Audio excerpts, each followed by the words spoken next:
Hello, ladies and gentlemen, and welcome to Debate Friday on Focus on Liberia. My name is Dennis Jar, along with my partner Anthony Sier, and we are broadcasting from Atlanta, Georgia. Mr. Sier, welcome to Focus on Liberia.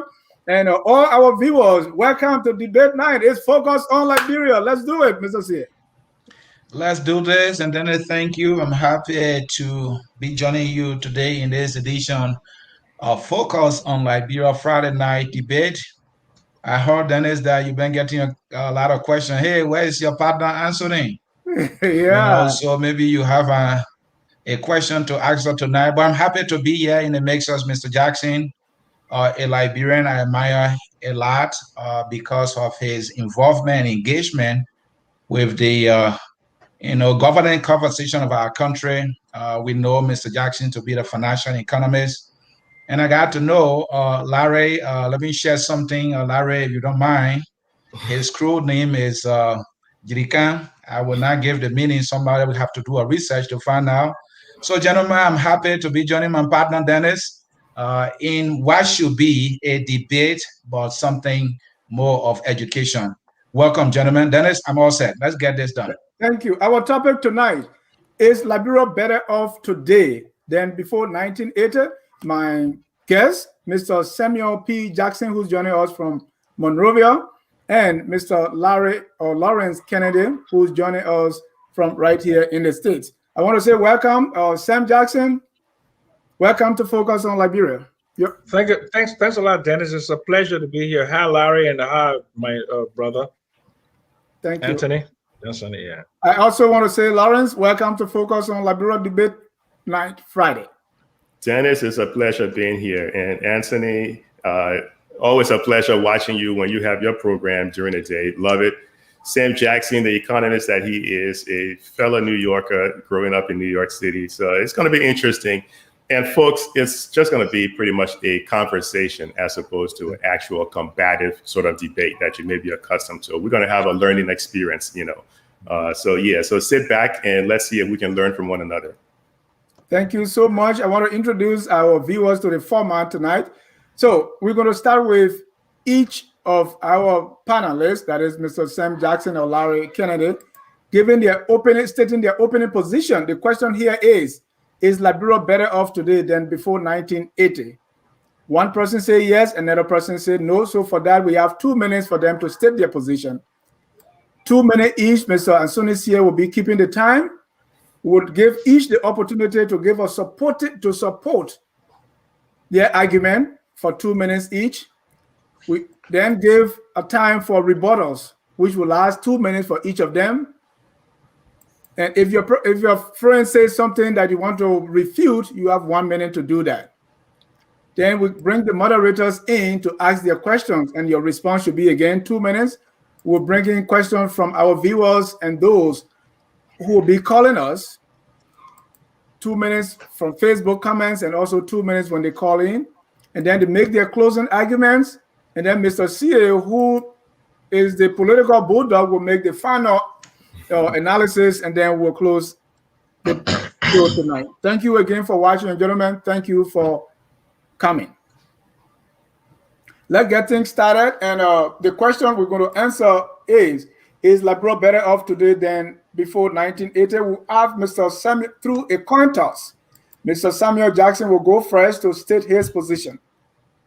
2 minutes, gentlemen, and the time starts after Mr. Jackson says the first word. Well, thank you very much, gentlemen. First of all, I want to be very clear about my statement. And for me, it's not just about the numbers, it's about social equity. And how would you define social equity? Social equity is the active commitment to fairness, justice, and equality in the formulation of public policy, distribution of public services, implementation of public policy, and the management of all institutions serving the public directly or by contract. So if you look at Liberia in terms of social equity, 1980 versus 2021, you will see that there's been a great improvement in social equity, despite the outstanding challenges that Mr. Kennedy will be talking about, like corruption, bad governance, and all of these other impediments, governance impediments to improve socio-economic conditions in the country. In 1980, for example, you have one political party. You had a Chewy party. It was an oligarchy party. You didn't have universal suffrage. If you didn't have property, you couldn't vote. There were only two radio stations, ELWA and ELBC. You had two major newspapers, the Liberian Age, the Liberian Star, with a few minor papers like the Daily Listeners. So from in 2021, despite all of the challenges and some of the egregious examples of bad governance and all of that, Liberians are more equal today. And if you look at that, you look at the Gini coefficient. The Gini coefficient is 0.35 compared to the United States of 0.48. So we are much more equal society than the United States. Is poverty a problem in Liberia? Of course, mass poverty is a serious problem, and we need to find ways to tackle that. Okay. Thank you, Mr. Jackson. Your 2 minutes out. All right, Mr. Jackson, let me stop you so you can complete your thought. The first argument is your position. What do you say to the question? We didn't hear that.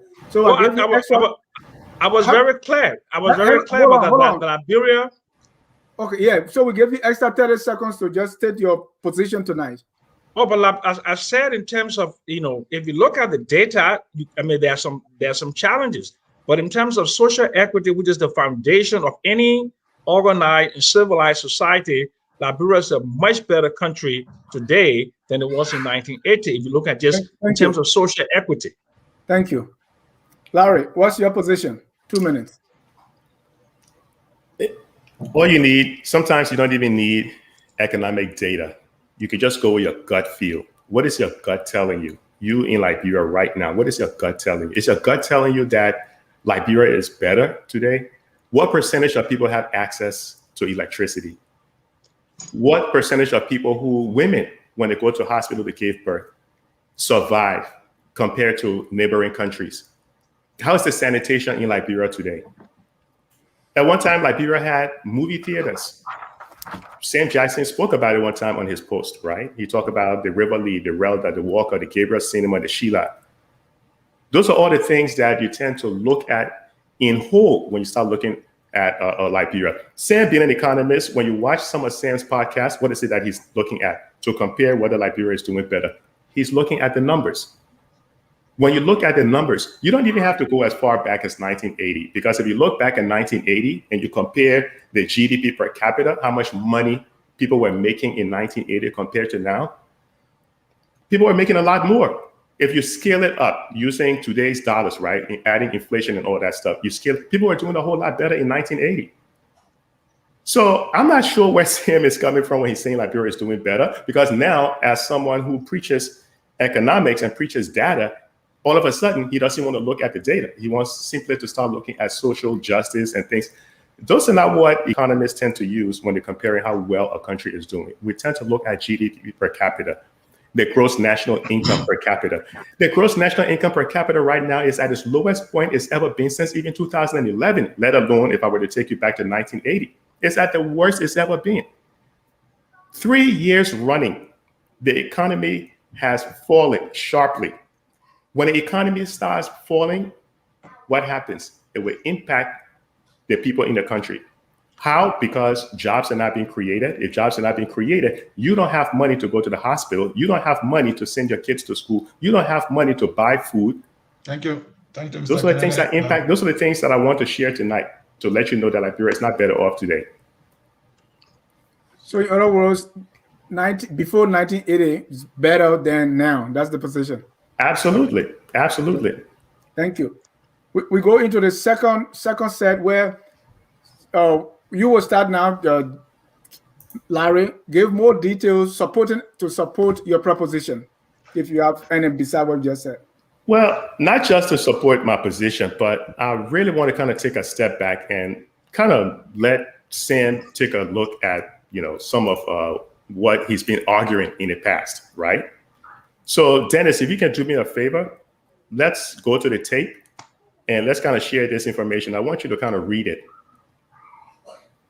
Because I want to go year over year to see, let Sam kind of explain why is it that he's moving away from the numbers he's been preaching.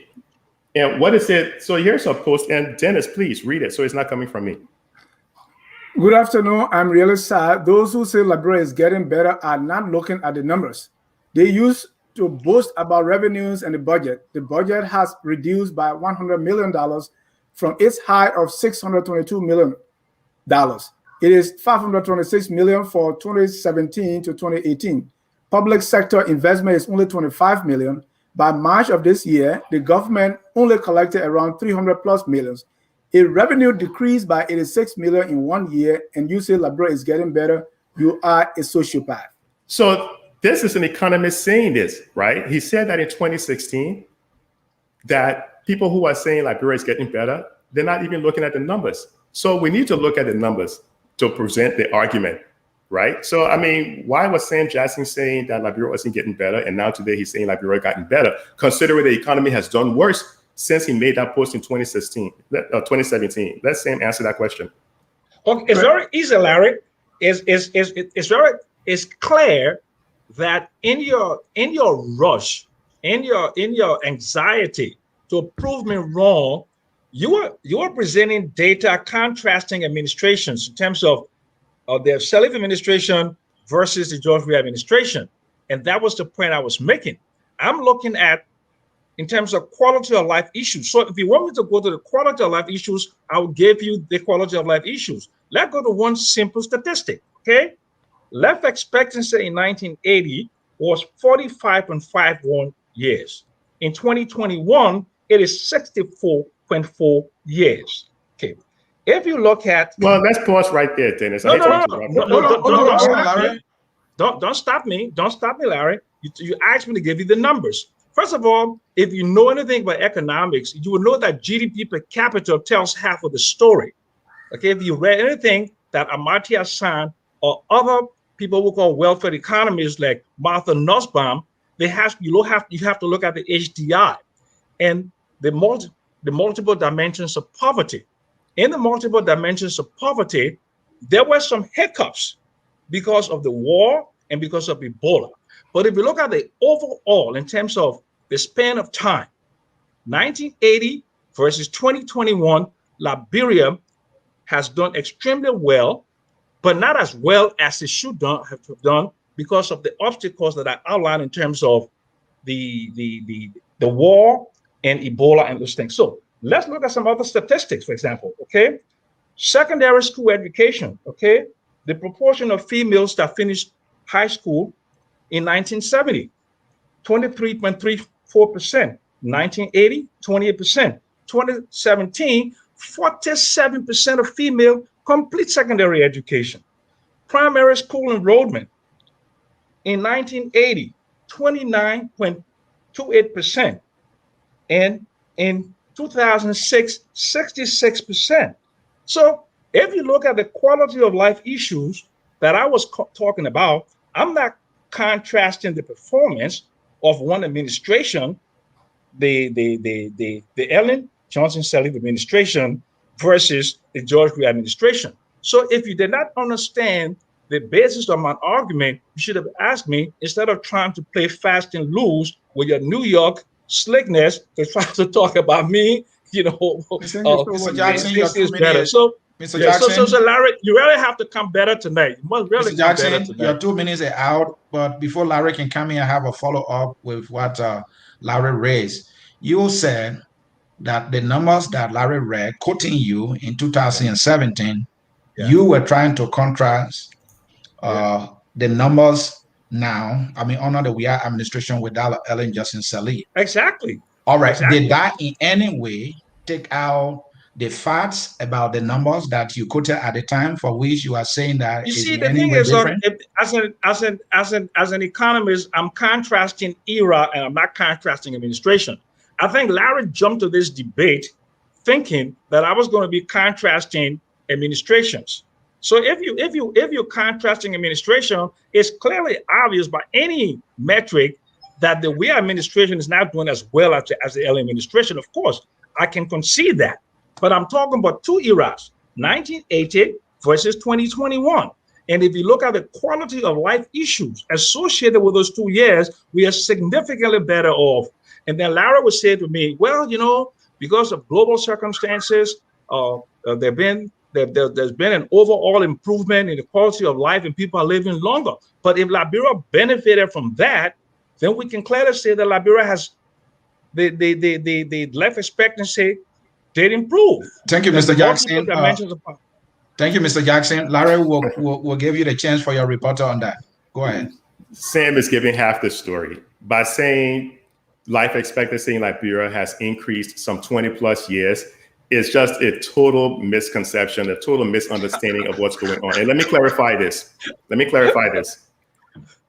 In 1980, the life expectancy in Afghanistan was about 43 years old. Today, the life expectancy in Afghanistan is a little over 60-something years.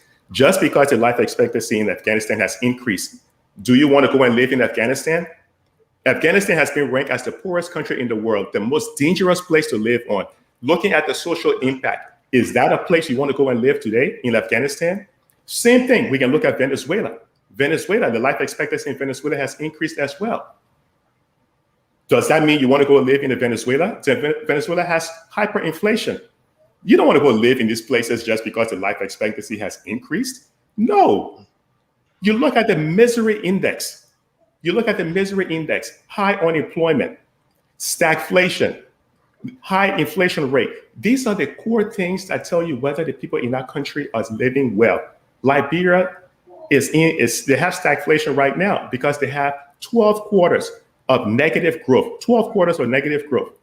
Who wants to go live in Afghanistan just because the life expectancy increased by 20 years? So when Sam Jackson said, oh, Liberians are living much longer, yeah, true. But when it comes to life expectancy, there's so many factors involved in that. It can be genetics.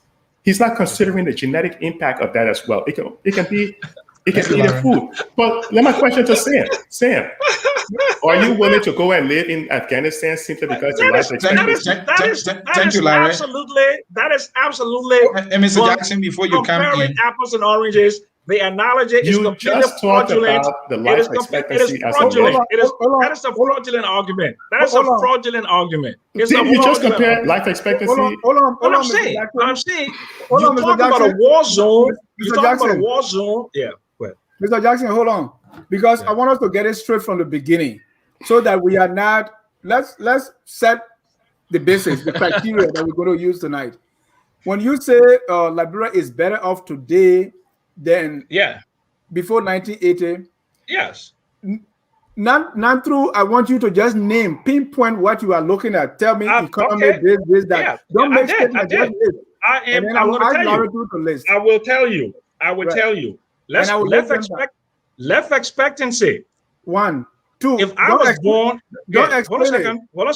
Stop. No, hold on. Don't explain it. Just list. No, I have to explain it. Okay. We'll come back to the explanation because I want to life expectancy. Yeah, life expectancy. Life expectancy.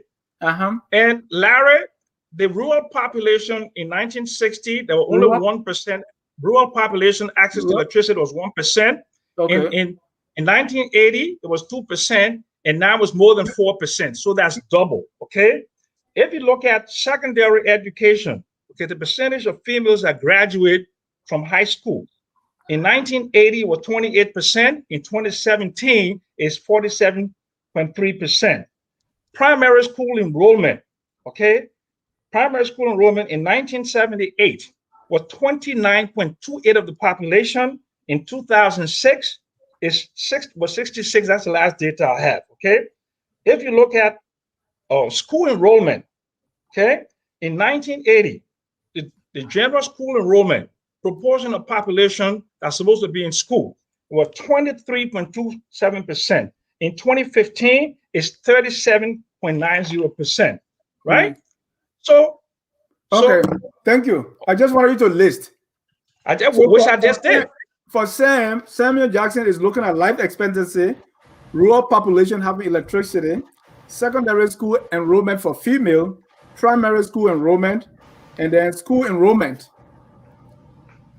Mr. Larry Kennedy, what are you looking at when you talk about things being better today than before?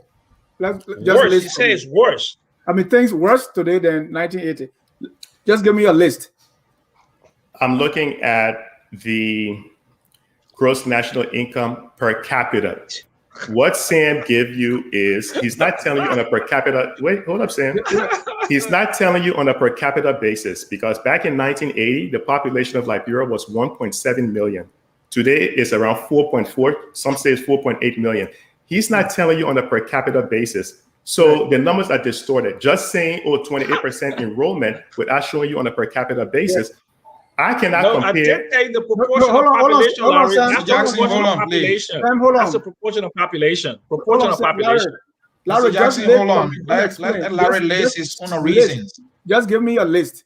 GNI number one. What's number two? I'm looking at GNI. I'm looking at GDP per capita. GDP. Right. I'm looking at the maternal mortality rate. It's lower. It's lower now than in 1980. Hold on, Sam. Please mute Mr. Jackson, you are interrupting.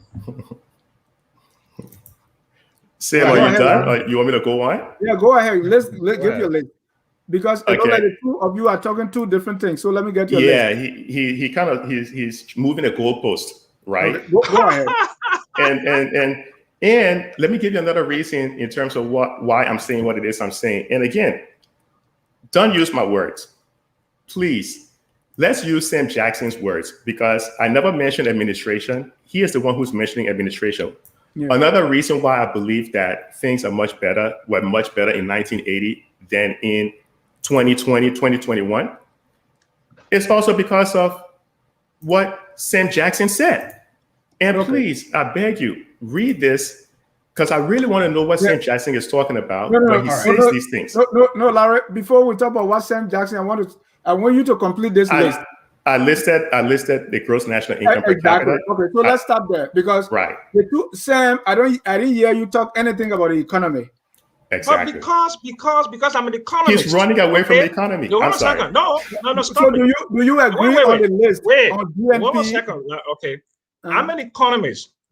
We look at social economic indicators. We don't look at the raw metrics like income. We look at things like consumption. We look at the multiple dimensions of poverty. We look at the Human Development Index. If you read any economic textbook, no economist in his mind will use GNI per capita as a measurement of livelihood. That's not how it works. Larry is giving you a metric, because in GNI, you have things like the poverty ratio in terms of the proportion of population, like 10% of the population can make about 80% of the income. So it'll be a distortion of GDP or GNI per capita. So what we look at quality of life issues, maternal mortality, the poverty ratio, the poverty head count. We look at the proportion of people in school, for example. We look at things of like access to electricity.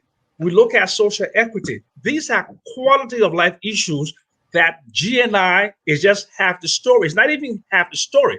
If you read an economic textbook, for Amartya Sen, Martha Nussbaum, and other wealth economists. Mr. Jackson, good literature you're giving there, but we want to get to a substance, because I like the list that you gave. I'm giving you the substance. I'm saying that no economist is going to give you a GNI in terms of quality of life, in terms of is better. No economist has ever used those words to say GNI per capita, because a country has a higher GDP, it has a higher quality of life. Thank you, Mr. Jackson. Let's take the debate to the ordinary people so that they can understand. Let's get a little more practical here. I'll leave the literature a little bit. Now, in your argument here, you are saying things are better now compared to the 80s. On average, you said because of the social condition, the human condition is better today, right? Okay, than in 1980. All right. And the numbers are there to prove it. So let's talk about the human condition, right? The human condition. Right now, let's talk about access. Let's talk about the quality of education, because you can say access. I get that, but let's talk about the quality. That's a valid point. That's a valid point. Yeah. The quality of education has declined, yes, but the proportion. So if the quality has declined, how is it better? Okay, because we determine better by the quality, not the quantity. Okay, that is true. That is very true. Okay, but if you want to be fair, in terms of you building human capacity, if you build in human capacity, the proportion of the population that have access to education it is a much better metric than even if you have if educational attainment drops, but you have more people completing high school. Okay, you have the opportunity. Mr. Jackson, don't give in that quantity. You are a smart man. I know you very well. You are a man of talking about quality. Let's look at the quality of individuals that are graduating from high school in the 80s. Their output. Look at even college graduate in Liberia output today. Mr. Jackson, can you look at that and say? Okay, great. So let's look at America, 1930s, in terms of the high school graduate in America in 1930s versus the high school graduate in 2021. The quality of education in the United States has declined, but the number of people participating in education has increased. So that is a Mr. Jackson, are you trying to say the quantity and the quality are the same? That's what I'm getting from you. But I don't want to buy that. Societies, let me say now, in terms of education, if you look at the humanities and what have you, somebody who quote Shakespeare in 1930, the average kid today, because of the internet, because of the internet, he may not be able to quote Shakespeare, but he's tech savvy, because that is what is going on within his world today. The millennials don't read transcendental meditation. They don't read Keats. They don't read or Shakespeare. They don't read that, but they are more tech savvy. So if you say the quality of education, I can write a better paper today than a young man who went to school in the 80s, but he's much more tech savvy. Mr. Jackson, thank you. Because what I'm getting from you, because technology makes it easier, so it's better. And I don't want to buy that. Absolutely. Hold on. Absolutely. Let me butt in real quick. Okay. Hold on. Real quick. Yeah, real quick. What Sam is saying makes absolutely no sense. And for him to say that, GNI is not a factor, if you don't have the money to buy the things that you need, how can your quality of life be important? But let me take it another step further. In August of 2013, right, 25,000 students sat for the university entrance exam and they all failed. The president even came out and admitted that the educational system was a mess. Fast forward. How is it possible now that the education has improved dramatically, so much better than what it was in 1980? In 1980, there were people coming from, you have to go with your gut, right? You have to go with your sense. In 1980, people were coming from neighboring countries to Liberia for education, to enter the University of Liberia. People were coming from neighboring countries to go to JFK Hospital. People were coming from neighboring countries because Liberia had a much better infrastructure in place. How can you, in your right mind, saying that a country devastated from 14 years of civil war, where today, less than 20% of the population has access to electricity. You have a very high infant mortality rate. You have very few people drinking clean water. Sanitation, look around the capital, Monrovia. Sam, was sanitation that bad in Monrovia back in the day? The population has increased threefold.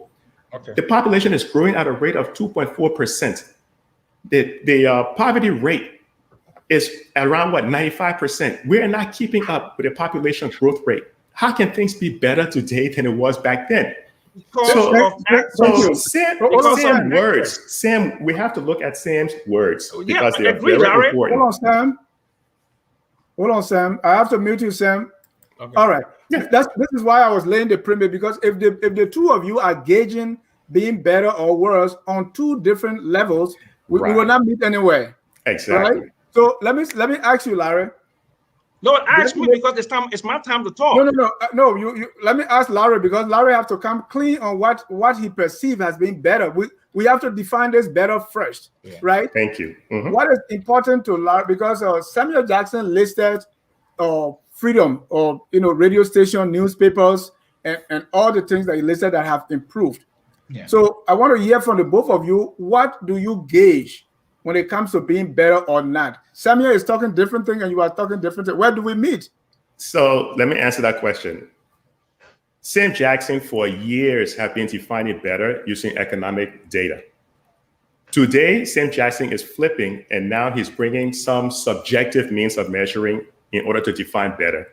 We know better in terms of how well the economy is doing, because when the economy is doing, it's more than likely it would transcend and people would do better in the country as well. So we tend to look at the core economic data. How well is the economy growing? What is the GDP per capita? How well is the gross national income? That is what economists tend to use to measure how well a country is doing. Some of the other socioeconomic stuff he's discussing, yeah, those are also great, but those are not the key indicators that economists, including Sam Jackson, has been using all along to define what is better. That's why when I look at what Sam Jackson is posting from December of 2020 to what he is saying today, it kind of question, which Sam Jackson am I discussing economic data with? Is it the Sam Jackson from 2020 who said he's on his way out of Liberia? Only a shameless and sycophantic person who hates the country would say things are okay in Liberia? That's the Sam Jackson who posted that. He said Liberia is really going through hell. The banking system is near collapse. Back in 1980, we had 7 banks. One of them was Citibank, where Sam Jackson worked. Another bank was Chase Manhattan Bank. Chase Manhattan Bank today has a total market capitalization of $481 billion. Can you imagine if we had a Chase Manhattan Bank in Liberia back in 1980, if we have one today, how well people have access to capital? $481 billion in market capitalization, Chase Manhattan Bank, right? That is the GDP of roughly 42 countries, the GDP of 42 countries in Africa. Thank you. Okay, look, gentlemen, let's go back to education. Let him define what is better. But hold on a second. Let's lay that premise. Define better. No, but then why do you keep giving all this time? I mean, you keep giving Mr. all this Jackson, time. you have enough time. You talk about quality of education. Mm-hmm. Quality of education and access to education are 2 different metrics. Thank you. If you have better quality education with a small proportion of the population with access to that education, that doesn't mean anything. And which metrics will Samuel Jackson use? That's what I want to know. I would like to use both, but it's better to have access to education, okay? Then quality. That's a metric, okay? And you work on quality education. But when you deny 90% of the population to education, and you educate a few of those people, and you say you have better quality education. The reason why you have better quality education because they did not apply resources into the educational system for universal education. So they had a small budget, okay, for a small number of people, and they apply all the resources into that, and they gave these people, they had the high schools that were in Monrovia were good quality high schools. But when you want to have universal secondary education, to put resources in there, quality will suffer. And Mr. Kennedy knows that from living in New York. When you have a larger school system, the quality of the education suffers because of the limited resources. So for you to tell me, Mr. Jackson, may I throw this in there? Don't you think the growth in population is also part of the total number of persons having access to education? It could, no, but it's also a function of the desire of the society to have to increase access. But in 1980, to me, I believe there was a contrivance to prevent the majority of the population from access to education. So you have more access to education today than in 1980. Right. So why Samuel Jackson can't really dwell on quality? Okay, so access is not of a problem now. Okay, let me see. You need to do both. Samuel, hold on. Yeah.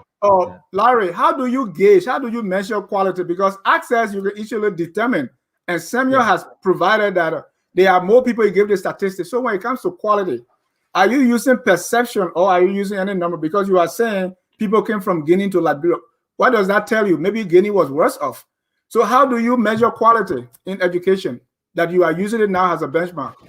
We look at how many people can pass a standardized exam. There's a reason why colleges have entrance exams and standardized exams, because it removes the subjectivity out of it. Sam Jackson is talking about perception. That's all subjective. We look at standardized entrance exams as a means to measure. Look, when I left Liberia and I came to attend high school in New York City, the first day I did my math exam, and I was saying at the time, focus on education. Yeah, what does the number say when it comes to quality? What the numbers say when it comes to quality, you had a higher percentage of students in Liberia who were passing standardized exams. If you were to take that same number of students, fast forward, we had entrance exams to University of Liberia, LU. The number of students who were passing LU exams was much higher compared to now. There's no way, Dennis, your gut feel would tell you there's no way you can have students saying they have a better quality of education after going through 14 years of civil war. It's just common sense. Schools were shut down. There wasn't really a whole lot of education. It's just basic common sense. So I don't even have to argue that point, considering the country was in some relative peace prior to 1980. It's just basic common sense. There's nothing really to argue, because the students back, University of Liberia had electricity. University of Liberia had a science lab.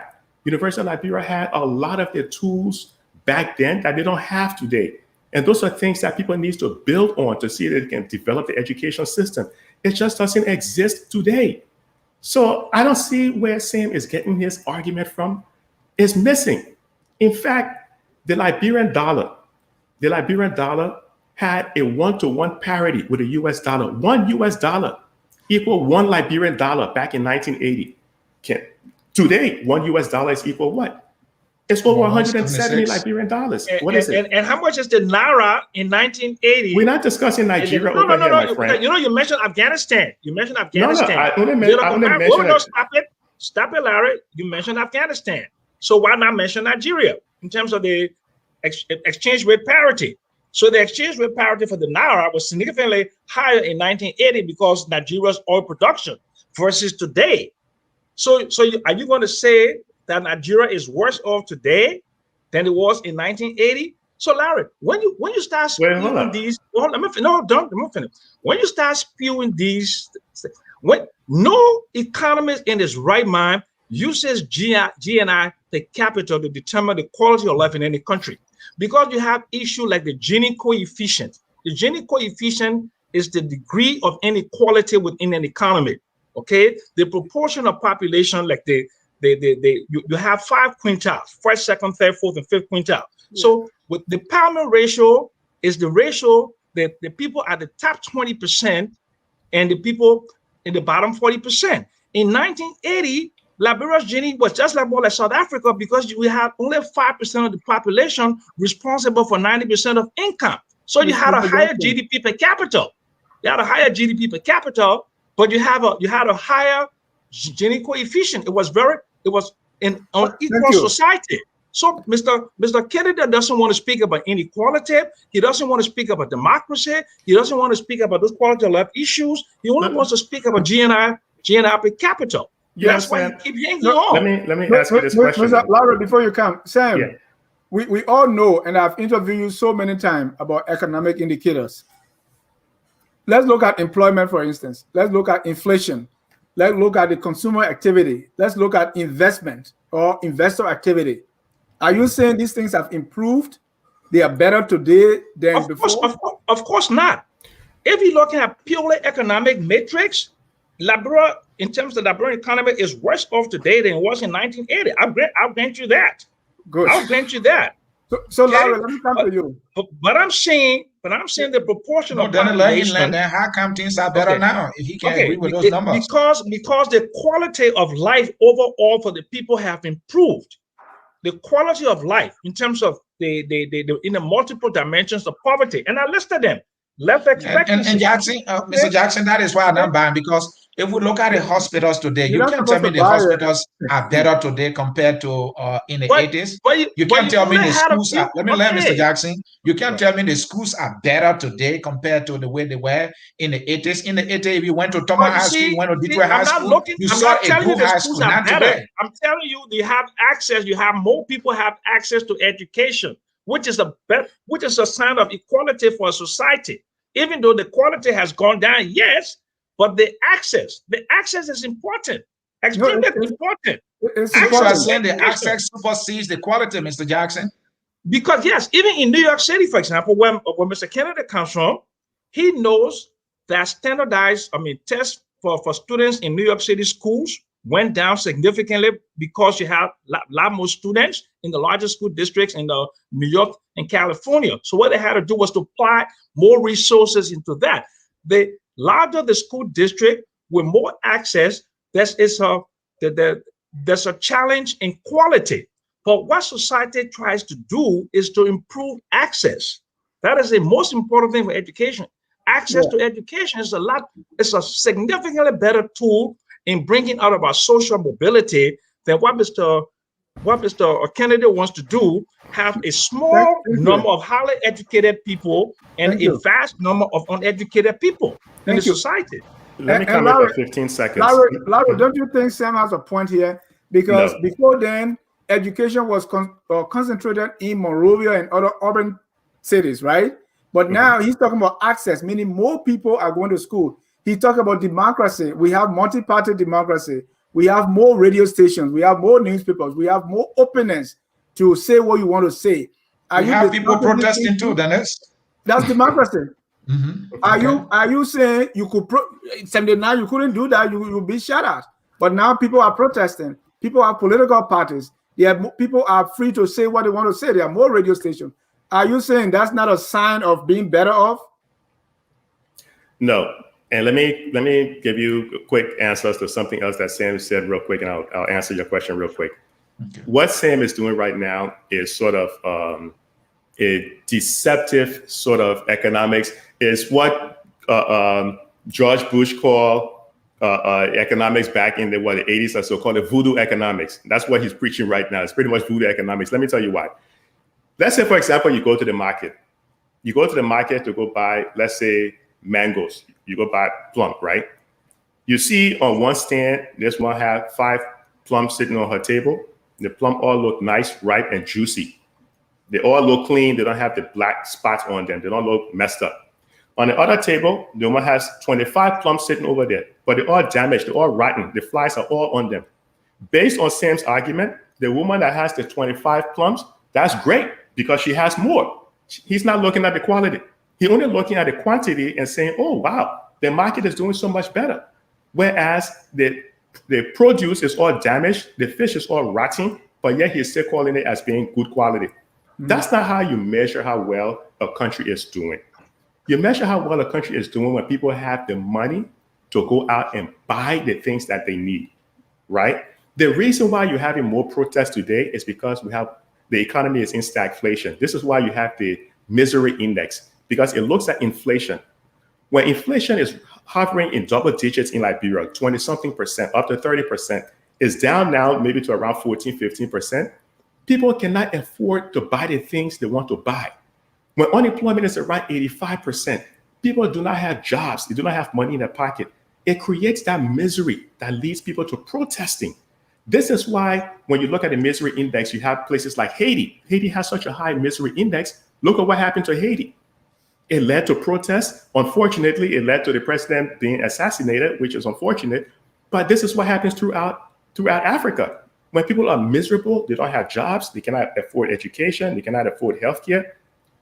Economists define. Sam now is coming across as a social scientist. He has run away from the economic data that he's been spewing on social media. Now he's become a social scientist, which is. Address my question, because I see what Sam is doing. But address the question I asked about political parties, radio stations, more access to almost everything. Address those questions. If those are not absolutely, but those are not the things we use to measure the well-being of a country. They're not the things we use to measure. Really, Larry? They are not. Really? Well, really? Hold on, Sam. Really? Sam, hold on. Really? Sam, in the very first post, hold your peace, Mr. Jackson. You will come in. Guys, please permit me to share Sam Jackson words. Please don't believe me. My rebuttal to Sam is, what did Sam say? Let's look at what did Sam say, right? Okay. Sam said, and please, Dennis or Anthony, can you please read what Sam said? Let me read that for you and our audience. On my way out of Liberia, only shameless and sycophantic people who hate their country will say things are okay in Liberia. Liberia is really going through hell. The banking system is near collapse. No money. People can't take money from the banks. Liberian dollars are scarce. People are frustrated. They don't know where to turn for answers. Business leaders, ordinary Liberians, all sing the song of despair. They are disappointed that people who came from poverty to run the government don't have a clue on how to just fix small challenges. Right. And Laro, Oh, Larry, with all due respect, I don't want us to go to what Sam Jackson said because he's talking politics, right? Tell me and my audience why you think Liberia is worse off now than the 1980. It's simply worse off because if you look at the misery index, you look at the country is in stagflation, meaning you have a stagnant economy that's not growing. Year after year, the economy has fallen. We haven't passed zero since 2017. 2017, the economy rose a little bit over 2%. Since then, it hasn't passed zero.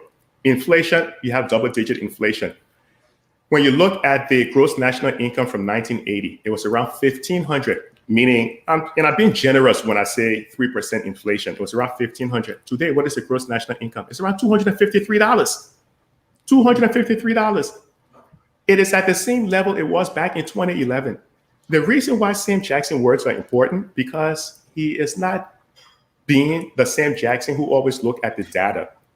He is switching it around now. He's running away from economic numbers tonight. I don't know why. Yeah, he's not doing economic numbers tonight. All of a sudden now he's looking, oh, we have a lot of radio stations. Woohoo, Liberia is fantastic. Look at the number of people who have access. Yeah, he's not being Sam Jackson. The man who said, that's why I wanted to lay the foundation there. You need to address me if I'm here. You can't act like I'm in another room. Let me answer you, okay? Because you see, Larry, you wanted me to be contrasting, okay, my very a strong and vehement opposition to this government versus the Ellen administration when you guys first came to power. I've said a lot of things, and I still stand by those. I hope you are contrasting the economy. Wait. Okay, give me a chance to talk. I mean, this is the dialogue, not a monologue. Okay, so I said Liberia is much better off today than in 1980. I never said the Ellen administration or the Georgia administration is better than the Ellen administration, or economic or the macroeconomic stability is better today than it was on an Ellen. I never said that. You jumped to this thinking that was going to be my argument. You got fooled. You got nailed, Larry. You just came out here because you wanted to score political points against this administration, and you thought I was going to be defending this administration. So you didn't go to the World Development. So you didn't go to the World Development Indicators to look at 1980 socioeconomic data in terms of the betterment of the people of Liberia today than in 1980. For example, the quality of life issues, democracy, freedom, all of those impact the misery index. So if you go to the GNI per capita, I said to you, no economist in his right mind uses GNI per capita because the GNI per capita is countered by the Palmer ratio and the Gini coefficient in terms of any income inequality. You can have a small number of people making 90% of the income, and you can have a high GNI per capita. But I'm talking about life expectancy. I'm talking about access to electricity to the rural population. I'm talking about the poverty head count. I'm talking about primary school enrollment. I'm talking about primary completion ratio. I'm talking about the school enrollment secondary versus 1980. There's more access. There's universal suffrage. That's very important.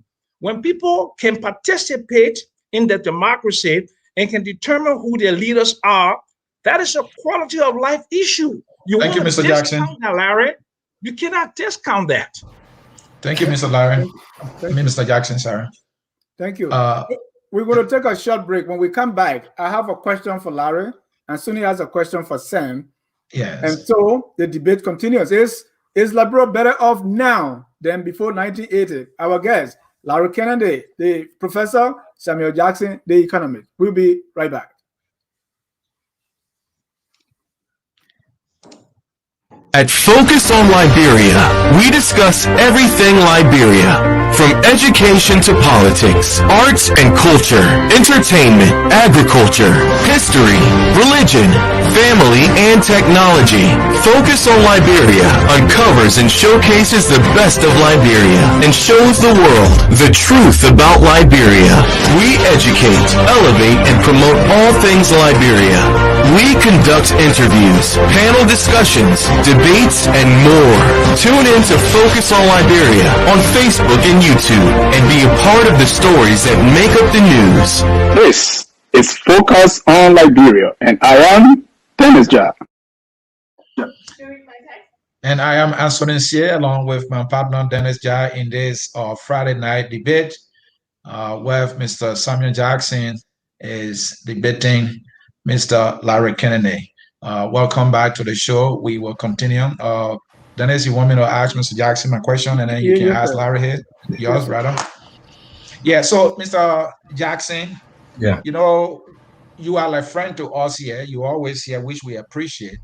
In one of the discussions here, you said something that was profound to me, after I've listened to you. You said, look, see, Dennis, you can have the best economic plan ever in a war, whether it comes from the United States, if you don't implement it, it's complete trash. Mhm. Now, that can also be interpreted as these little markets, access to education, all these things you see, if the quality not there to arrive at the intended goal, you're just wasting your time. So looking at that, will you still maintain that things are still better today compared to yesterday or years ago? I would tell you that Mhm. the quality of education has declined because some of the reasons that Larry stated, and I do agree with him.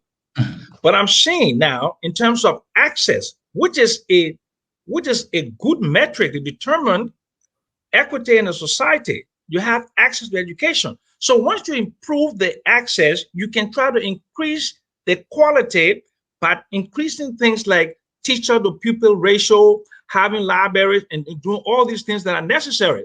But if you say because the quality is poor, we're going to shut a lot of people out of schools until we can improve the quality to bring them back in, that's not how societies work. Mr. Kennedy lived in New York City. When New York City schools were very bad, when the standardized test scores were down, they didn't shut down the public schools. They had universal access to education. Okay, so when I say Liberia is better, okay, I wasn't saying that Liberia now has a output of 10 billion. That was not what I was saying, and that's not even the measurement economists use. And I keep harping back to Amartya Hassan and Martha Nussbaum and the welfare economists. Even the guy who originated the GDP, Simon Kuznets, admitted that GDP was not an accurate measurement of the quality of life. So they came up with the HDI, Mahmoud, they came up with the HDI, and the school of, and Oxford came up with the HDI. Because the multiple dimensions of poverty, you have to look at the quality of life issues. Money metric in terms of income is not even used in developing countries. We use consumption. That's the issue I want my good friend Larry to understand. Yes, we don't have macroeconomic stability today because of bad governance, because of other negative influences.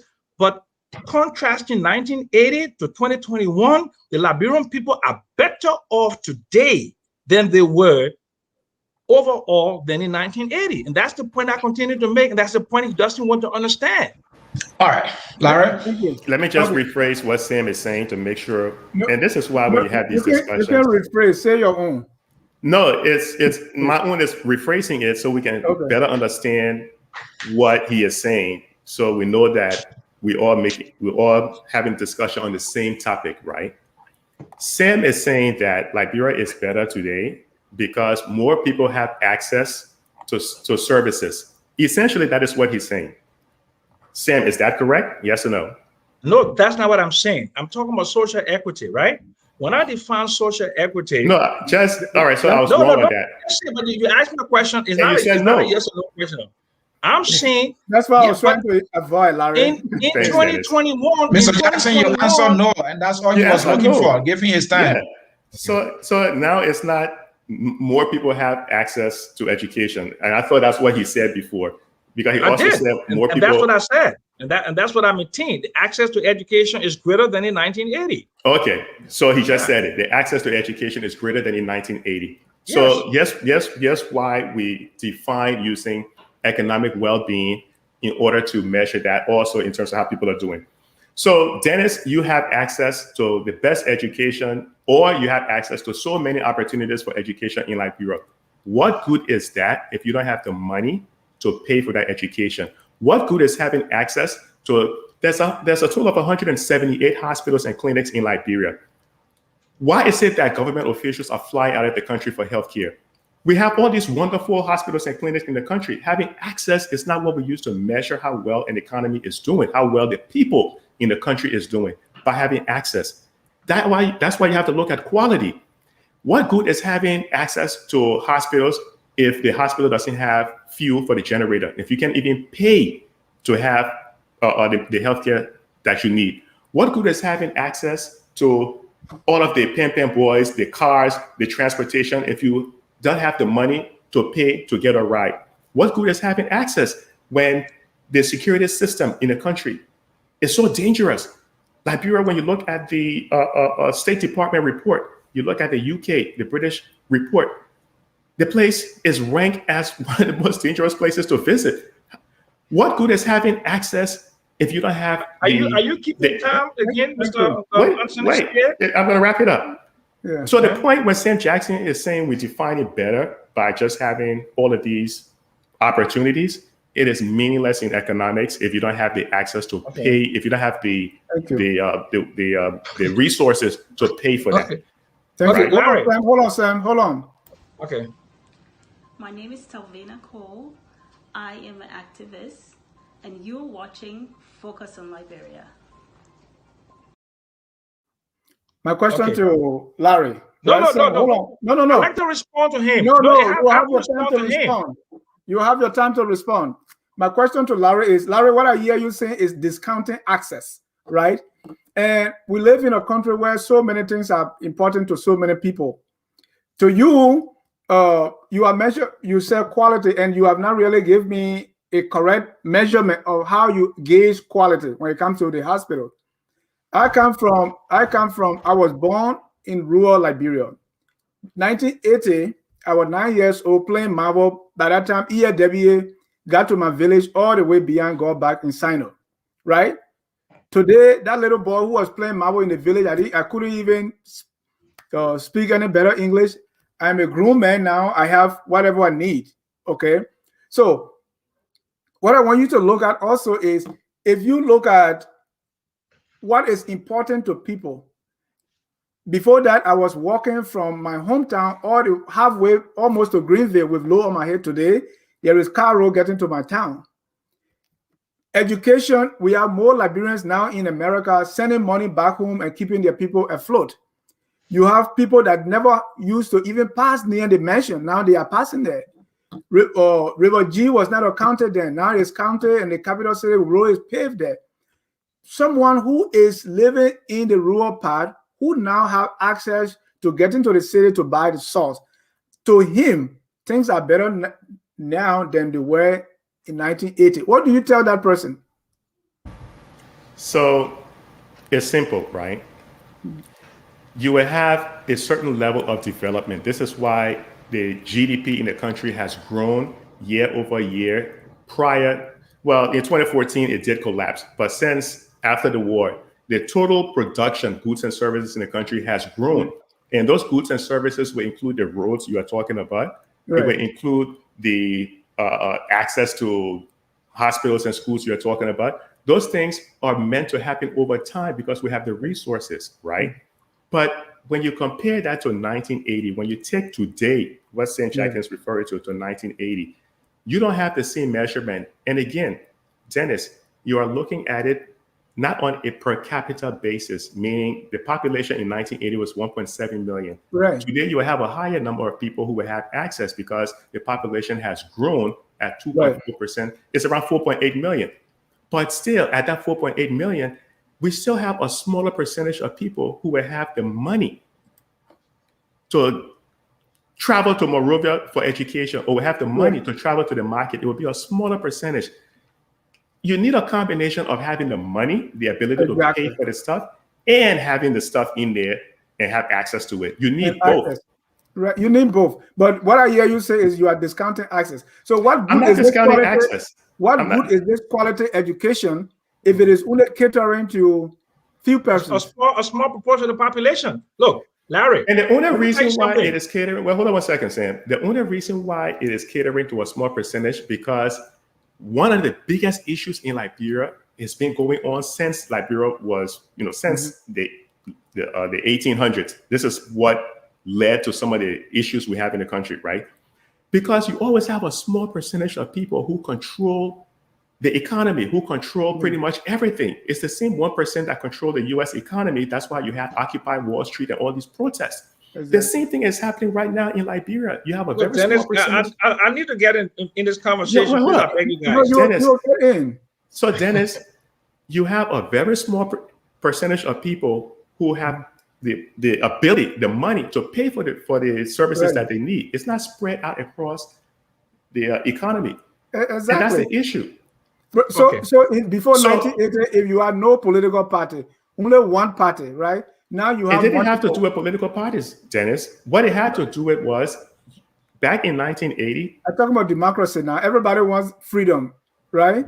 So if I'm eating all the food, right, I'm getting everything, but I'm now free to express myself. What good is it? So for some people who believe that their voice needs to be heard, better for them, meaning they can openly express themselves, freedom of the press, freedom of this and that, right? Yes, Dennis, but the problem is that's not what we use to measure how well the people in a country is doing. There's a whole different. Thank you. Okay. There's a lot of different metrics you have to put in place. I want to remind Larry about something. Remind Larry. 1971, July 20th, President William V. S. Tubman died in a London clinic. A president of the country had to leave the country for medical care. That was in 1980. And it seems it's happening today.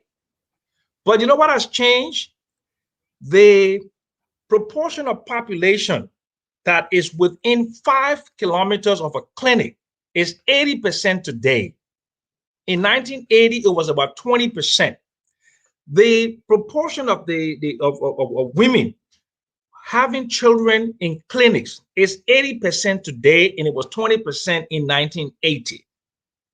You can talk about equality, but you have more women with access to maternal care today than in 1980.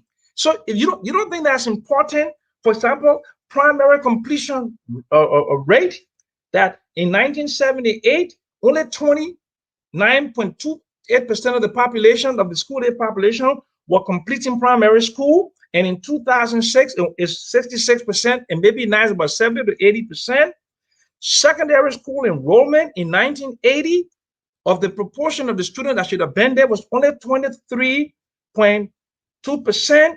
And in 2015, it's like 37.9% of people that are finishing high school, the proportion of the population. You don't think this is important? You don't think, for example, that the educational for primary school completion of people who are 25 plus years old was only 10% of the population in 1974?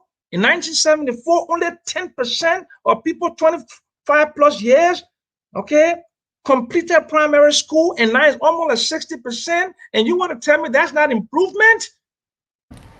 So we're going in circles, right?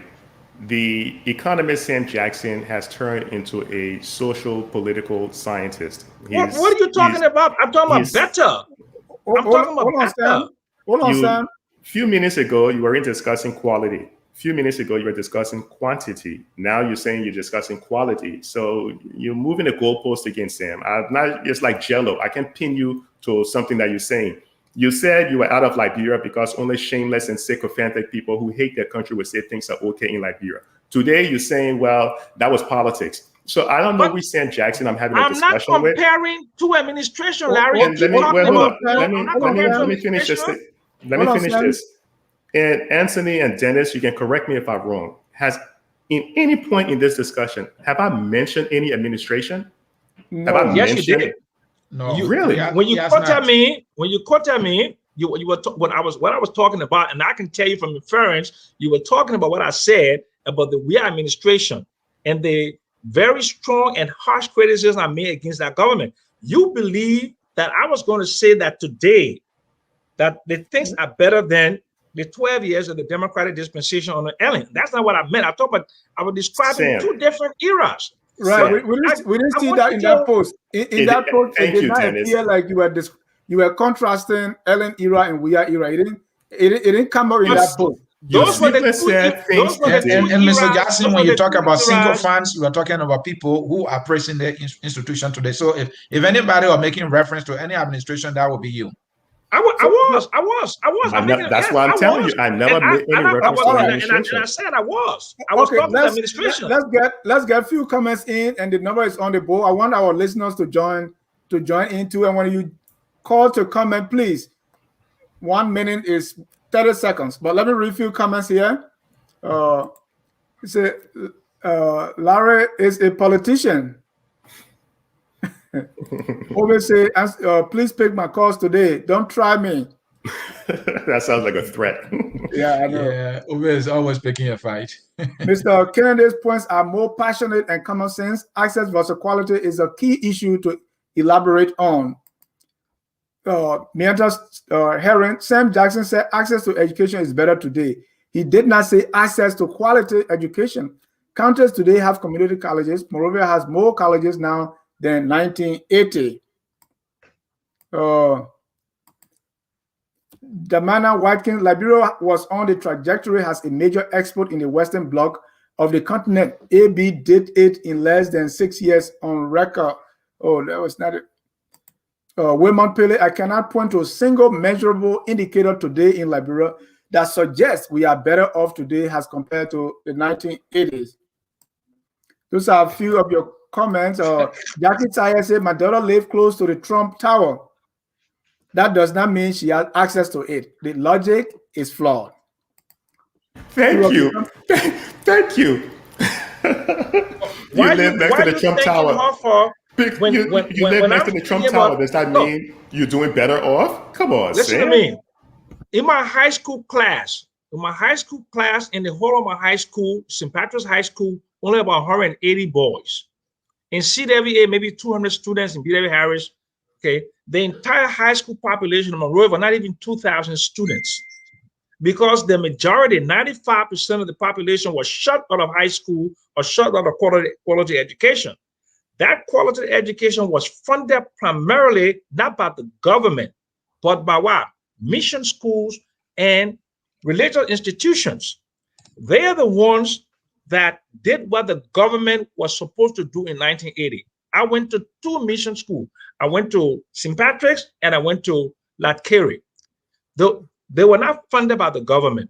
Now, if you look at in terms of a public education, public schools, there's a huge quantum of public schools all around the country. There are more public schools in Liberia today than there were in 1980.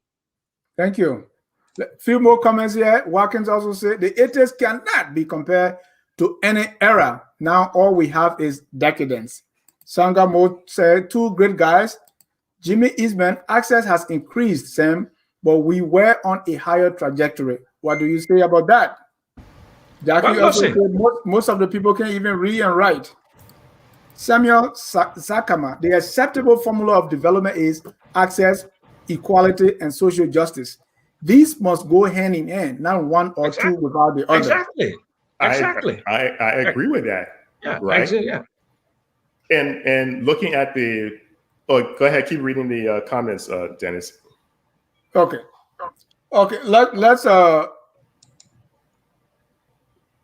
Let's put our number on the screen again. So call, we have at least 5 minutes. The number is on the screen. 313-6004. The code is 79143. So call and join. So one thing, Dennis, Sam, and Anthony, no country has ever developed without a sound financial system. It's just never happened.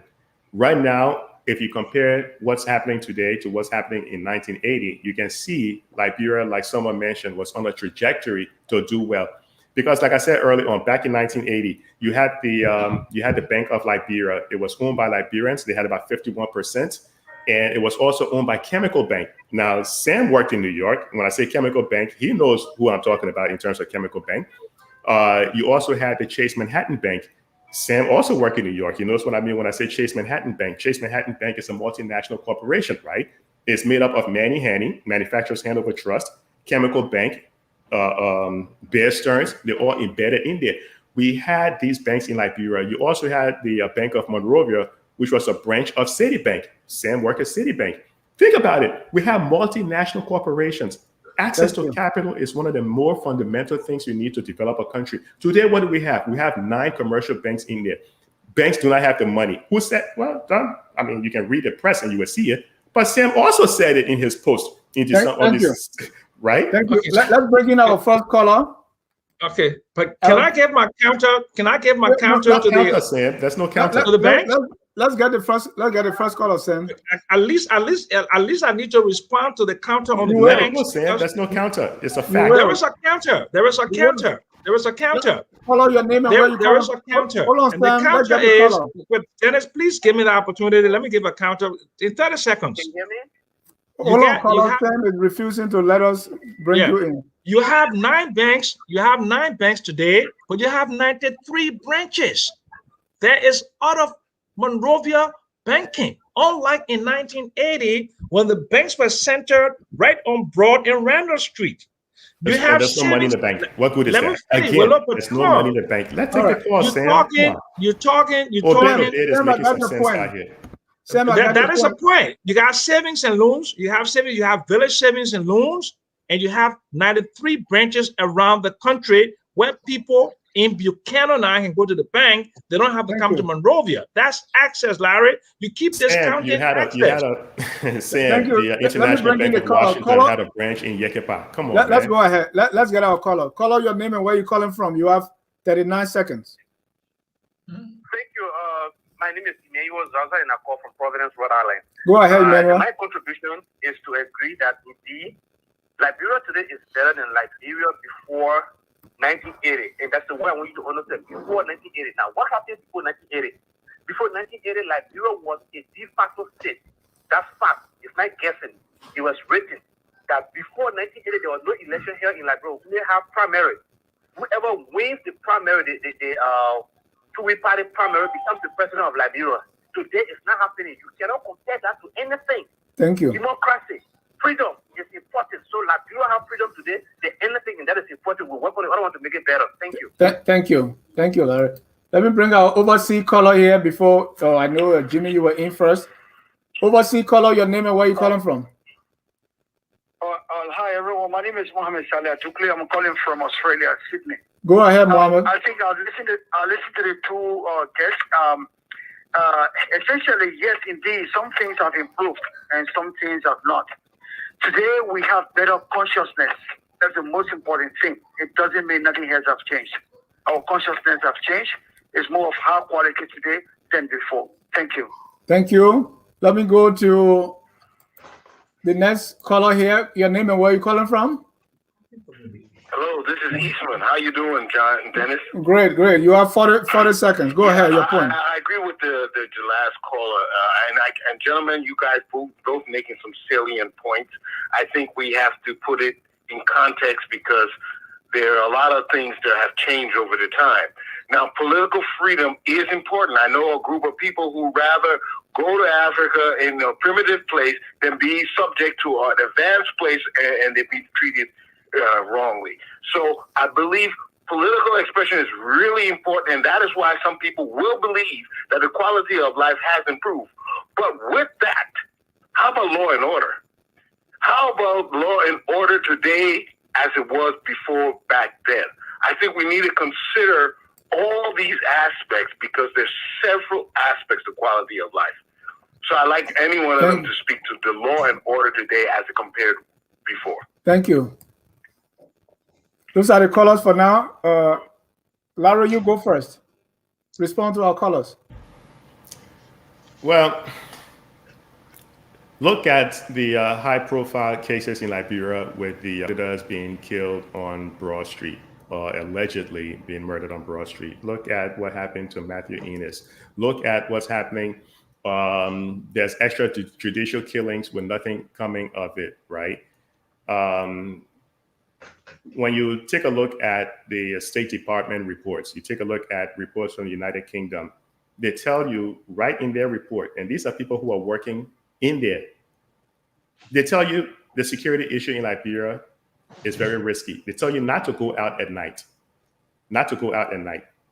and for good reasons, because security is also part of the Human Development Index. In Liberia, is it safe today?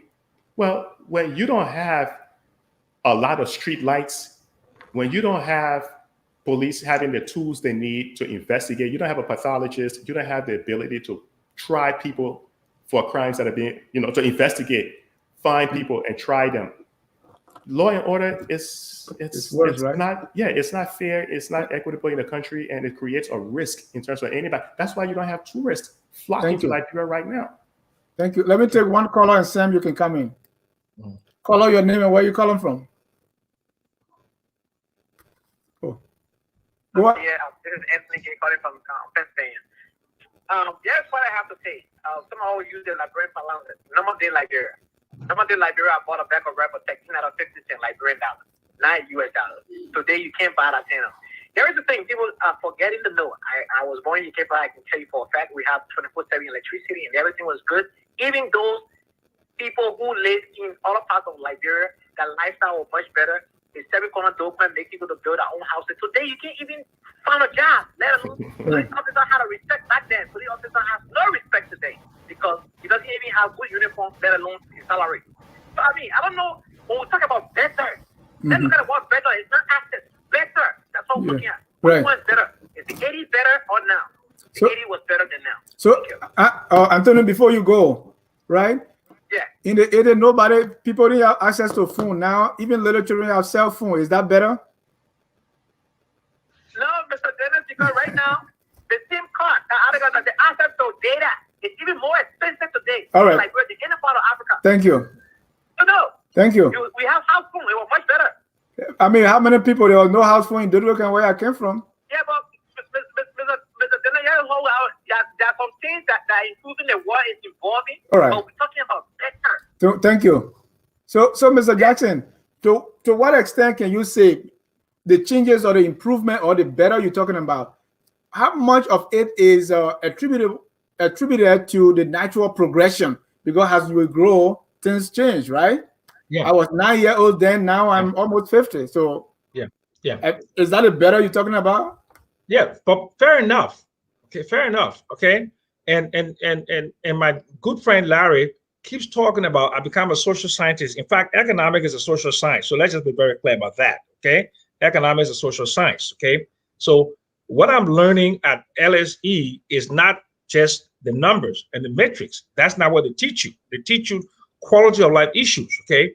So like economic freedom, political freedom, freedom of speech, freedom of expression. These are the underpinnings of a democracy that improve social equity. And once you have social equity, which is a platform to improve living standards, you can have a conversation with a wider group. We have stakeholders. We can improve the lives of the people. We have issues that are very challenging, like the bad governance, corruption, and all of those things. But you had corruption in 1974 when Talbot was in power, when you had the Carl Shoup report. And Larry, I don't know if you read the Carl Shoup report, okay, SHOUP, which was very damning to the Talbot administration. You had liberalization of government business written by Albert Port, that one man was monopolizing all the business, Steve Talbot, okay? Today, if you look at, in terms of the economic opportunities, you have a Musa Bilite, you have a Sherry Abdallah, you have a George Calando, you have radio stations owned by Papa Stinton. You have a lot of social equity and economic empowerment among Liberians. Okay, Liberian owned hotels like I mean with that. If you look at Nkanta, you see what's the name, Flor Toma. You didn't have those before. Flor Toma also just got a contract to distribute electricity to Nkanta. So when you talk about social equity, which is a fundamental underpinning about democracy, you cannot discount that, Larry, to say because GNI per capita was very high, but I keep telling you that the Gini coefficient was, okay, the Gini coefficient, the inequality index was very high. You have 5% of the population responsible for more than 90% of the income. The wealthy, the vacation in Las Palmas, and they send their kids to boarding schools in England. I went to boarding school in England as a boy because of my connection of my genealogy. Okay, I went to America when I was 16 because of my genealogy. But now you have a Dennis Josh sitting in a studio in Atlanta. That tells you the degree of social equity and how far we have come. There's still obstacles to our to development, but we have improved substantially over the period of 40 years. Thank you. Larry, we used to go to French cable just to make one call. Now you can be in Locatu and you call America. But Dennis, you also have to remember that even in the US, 10 years ago, you didn't have private citizens flying to space. So does that mean because now they can fly to space, so that means all of a sudden things are so much better? No, because it's just like you mentioned to Sam a few minutes ago, it's all part of the growth and the development. You cannot compare the old telephone system to having cell phone. It's because we lack the infrastructure, the telecommunications infrastructure. That's why there's a proliferation of smartphones and telephones and cell phones in Liberia. That's leapfrogging. Yeah. Nothing wrong with that. No, it's absolutely nothing wrong with that, but you cannot compare the two because it's technology. Technology over the years have dramatically improved, but that's not what we use when we start looking at how well a country is doing. How well a country is doing, you have to look at how well the people are able to buy food. That's why you look at the poverty level in a country. That's why you look at the misery index. You look at the inflation, because inflation is a poor man tax. If you're paying, like the caller just mentioned, if you're paying $10 for something today, if inflation, like what happened over the past 36 months or so, if you that same thing right now is costing 2 to 3 times as much, can you say you're better off today because you're paying more? Of course not. It's hurting, especially if your income is not keeping up with it. It's worse. So Sam talked about electricity. What percentage of the people today have access to electricity? And I mean, it's just common sense. You know, back then in 1980, a lot more people had access to electricity because the infrastructure wasn't decimated. I'm not going to blame the current administration for saying, oh, it's their fault that people don't have access to electricity. No, that's unreasonable because they are dealing with a devastated infrastructure. I'm not going to blame them as saying, oh, we don't have a good sewer system. No, because the sewer system was destroyed by the war. It's not their fault. They are trying to get that repaired. But should I stand back and say, oh, things are better today, knowing the infrastructure has been damaged? No, that's insane. That's just simply not using common sense. Sam, so I mean, is it really logical to say after the war has destroyed the hydro, destroyed light poles, destroyed stuff? I mean, and you telling us that Liberia is better? Come on now. Thank you. Okay. Ebola, the war, and all these things have destroyed a lot. Greenville used to be, but now you see Papo houses even in Greenville.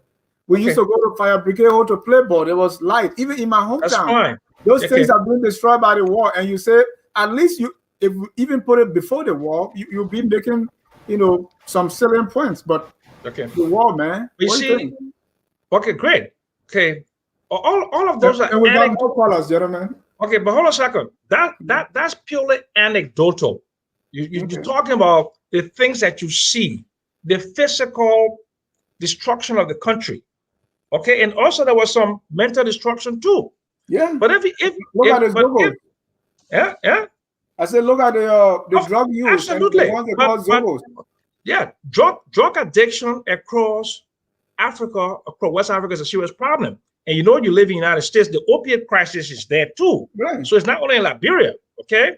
So if you talk about crime and all those kind of things, you look at the city of Chicago, for example. Mr. Jackson, I beg your pardon. We have a caller from Liberia. No, but I mean, so... I know their data is harmonized. Let me get a caller from Liberia. Caller from Liberia, please go ahead. Your name. Thank you very much. My name is Samuel Toure, and I'm the Minister of Finance. I find the debate quite interesting, except that it's an interesting debate, but we have to take politics out of the discussion. The way to summarize the discussion is that before 1980, in the 70s and the 60s, we experienced a lot of growth, which is where this whole growth without development came from. Yeah. But we did not apply the gains to growth.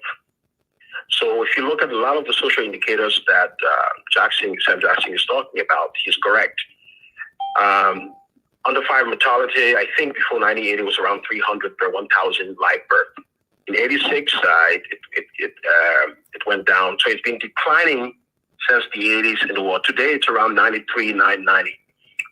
Same for child mortality. So a lot of the social indicators are better. So what this says is that there was a lot of money made economically, but the spread of that money amongst the population was dismal. So we had a country in which the very elite were enjoying the economy and access to education, access to health, where, I mean, was poor. And so when you look at that and you look at today where we've democratized wealth, of course we've democratized politics, which is very obvious.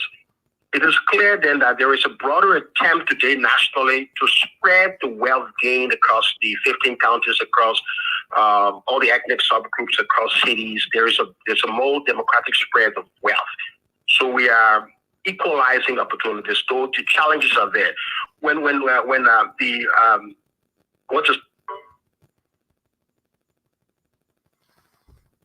Okay, Did we lose him, Dennis? The minister drop off. Well, I hope he calls back, Dennis, before you come in. Because the minister are talking about now people trying to democratize the economy, and it's a good thing. Liberian economic empowerment is much better off today than it was in 1980. Yeah. You had two or three Liberian boutiques. Joe McCready store, okay, you had the York store, and that was it. But if you go down Waterside today, the democratization of entrepreneurship, where you have a whole building of dozens of entrepreneurs, Liberians. If you look at the restaurants, if you look at hotels, you look at all kind of services industry, you have Liberian participation in the multinational phone company. Okay, so those are all progress. And if you look at the quantum of colleges and universities and community colleges. If you look at even the people that got scholarships in 1980, they were mostly people from a certain socioeconomic class. But now you see the democratization of education. You have more Liberian PhDs today per capita than any time in our life. You have more graduate degrees per capita being conferred on Liberia today than ever in our lives. Thank you, and if you look at the expansion, let me bring another overseas caller in. Okay. Call out your name and where you calling from. Hello, is that me? Yeah, that's you. Hello, it's me, Sam Sakama. I'm calling from Australia. I don't go on your shows, but it's interesting to hear Larry and Sam go head to head. You know, both men that I have a lot of respect for, and also talking about development. Yeah. But I think the basis of development is population. Maybe if you want to compare, in the 80s we were 1.8, a little over 1.8 million people. Today is, I mean, the last census was like 4 something. Yeah. It should be 5 today when you look at World Bank. So it's good to look at the numbers. Right. The only way because we are having the basis that this is developed because there are more schools, but there are more churches or intellectual centers. Listening should go back and look at the population, what is happening. There are other effects too, other impacts like globalization, different things. People talking about phone. That's all over the world. So taking those global impacts and just saying that, you know, we've grown because of the global impact, I think we have to acknowledge that. Thank you. There's a lot happening in the world around that. I think we were discussing with Sam the other day around life expectancy. So he was saying that, you know, life expectancy is now more than it used to be. That's true. And some of us were like, what are the impacts? Global medicine, everything. So I think the basis should be population. And the 2 senior brothers on the show should focus on the development formula. Thank you. Access, equity, or equality and social justice, rather than just looking at access alone. Thank you. Thank you, Sam. Debate is food or access. It should be holistic. Thank you very much. Thank you. Let me bring in another caller here. And it looked like the minister is back, so let me get this caller and then we go to the minister. Go ahead, Tavina. Good evening. My name is Talvina Cole, and I'm calling from Texas. I want to say thank you to your guest in studio. I've learned a whole lot, taking a lot of notes. But just a feedback from Mr. Jackson. I noticed he used a lot of industry jargons and acronyms, and I just wanted you to tell him to start using that, because he's not lecturing a room full of economists or economics students. So when he comes to this discussion, he has to be very practical. But when he leaves us in the dark and just use English, words that a reasonable, prudent person can understand, at least if possible on a 5th grade level. Yeah. Norma. Thank you. Thank you. All right. And Liberia caller again. okay. Caller from Liberia. Oh. I have to use my other phone. Sorry. So I was saying, oh, Minister Tue. Okay. You can hear me? Minister Tue? Yes. Yeah. Okay. Go ahead. We can hear you. Okay, good. So he was saying we had Chase Manhattan Bank before the war. Before the 80s. That is fine. But had we not gone to violence? Had we not gone to war? And I think he made that point also. We might have still have Chase Manhattan Bank. So the absence of a corresponding bank in the Bank of America, or a big bank of Chase in Liberia today, it's not a function of ineffective governance per se, because the war had a serious impact on the perception of Liberia. So many of these banks went away. Are they going to come? Yes, they're going to come back. They're going to come back in years ahead. And the government and the country are working around that. So, the long and short of this debate is that it's interesting. Let's not bring politics into this conversation. Before the war, my conclusion is that we had more per capita income. That is fine, because we had a smaller population, but we didn't spread that game effectively, and it led to conflict that has dragged us further to such an extent that we do now have the momentum to do more, but population has caught up and the fundamentals are much weaker. We didn't compensate for that growth earlier on today to enjoy the benefits. So both sides have strong arguments. I think there's no politics there. They're facts, but we need to continue to work to just spread the wealth more and more and solve the concerns that Larry has, which is what the government is doing. Right. Mr. Tue, may I ask a question, if you don't mind? Sure. Yeah, so I want to know whether you are more about, democratizing the economy and running it in that manner. Are you more of that or about that? Well, the number one reason why we went to war was because a lot of people were left out of the economic pie. That is what led to the social tension in the 70s and the 80s. That is correct. Okay. Today, we have a better system in which we're trying to divide the wealth across a broad mass of people than was possible prior to the war. And the challenge is that we do have an undiversified economy that is not able to generate the quantum of wealth in a way that we did when we had a smaller population. Or maybe even if we are generating it at the same level, we have a bigger population today for that level. So that's the challenge. So, we basically still have the same economy we had in the 1970s. That's a problem. Right. So Mr. Tue, how do you square that with something you said in the past? Hold on, Mr. Tue. How do you square that which you just said? I like that. How do you square that with something you said of recent when you said that, when we try to democratize the decision, it will slow down progress? You went further by saying what you want to see is, to make the president, a benevolent dictator.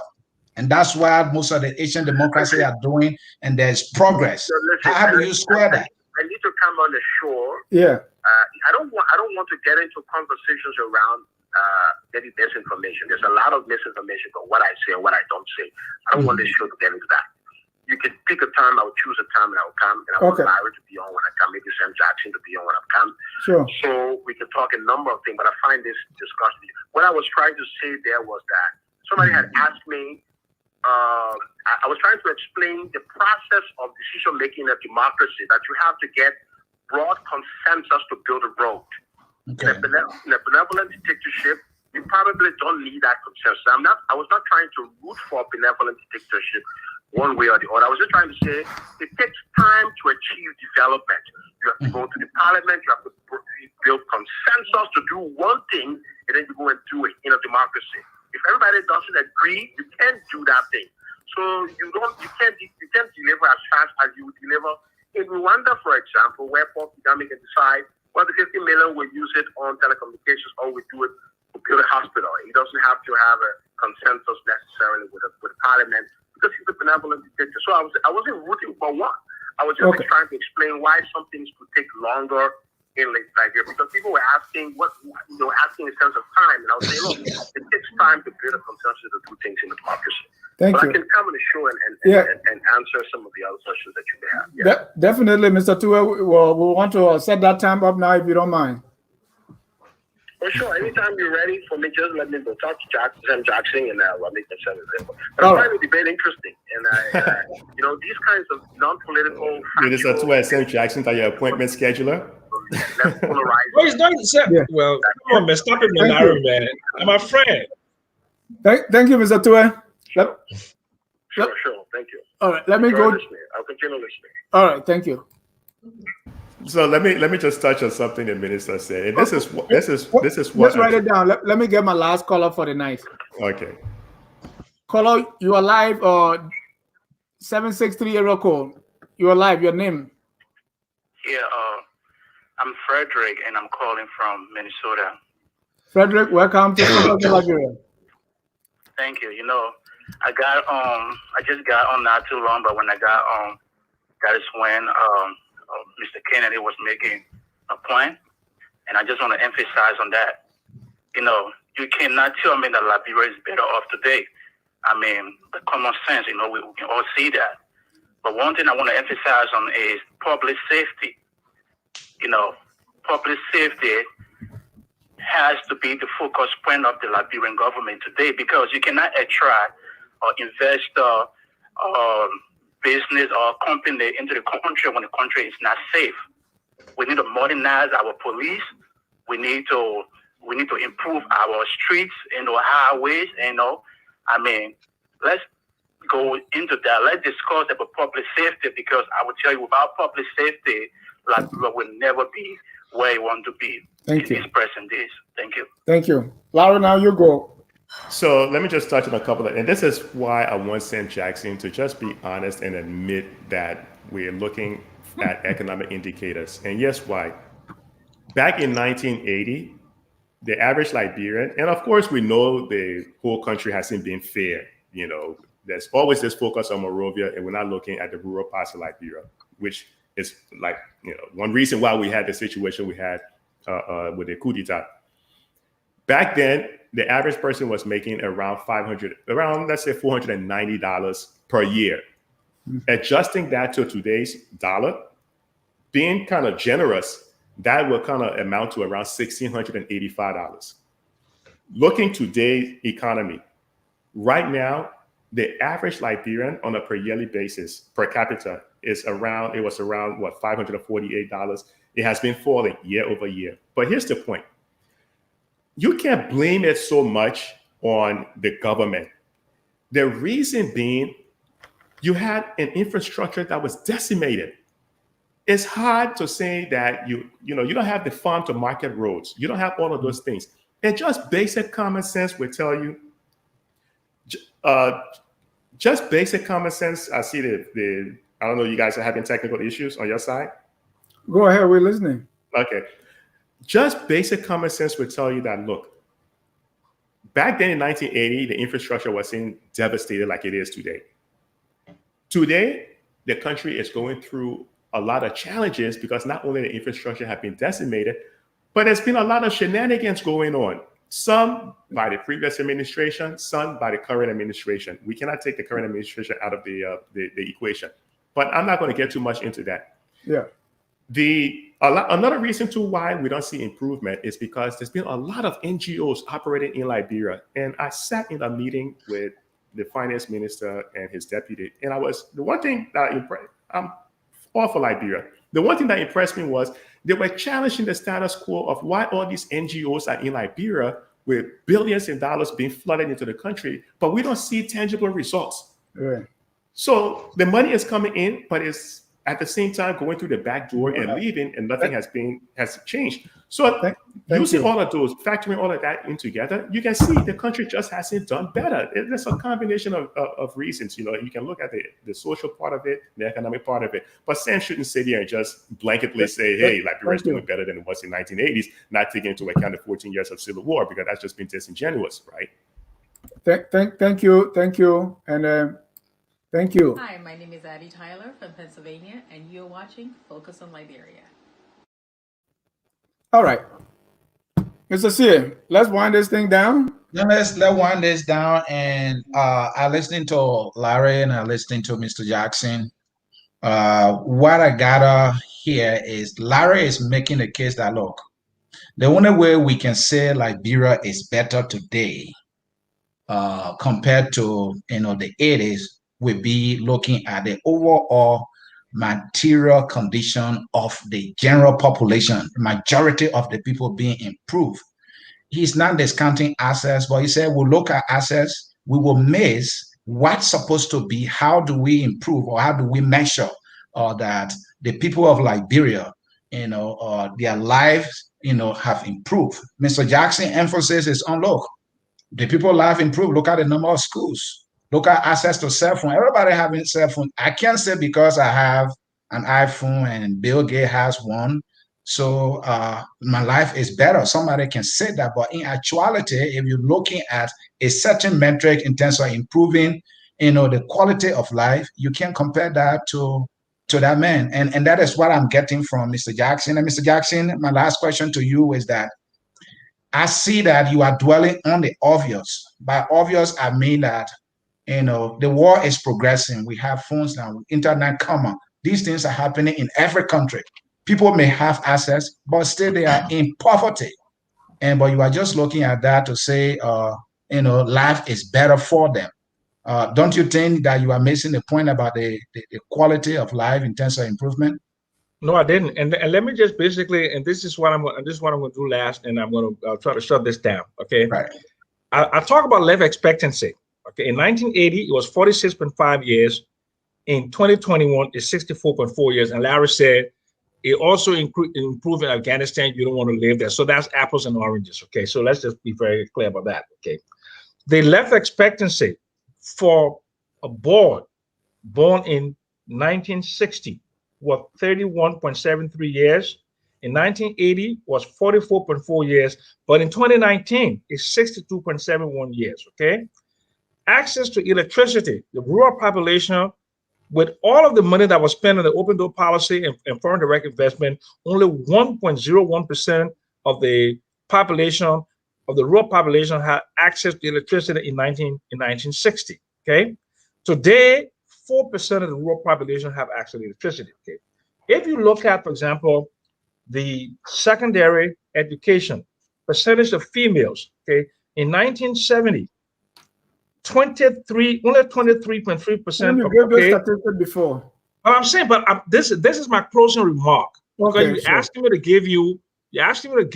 Okay, go ahead. The improvements. So I'm giving you the improvement because some people didn't watch it when I said it earlier. Okay. Okay. Primary school enrollment.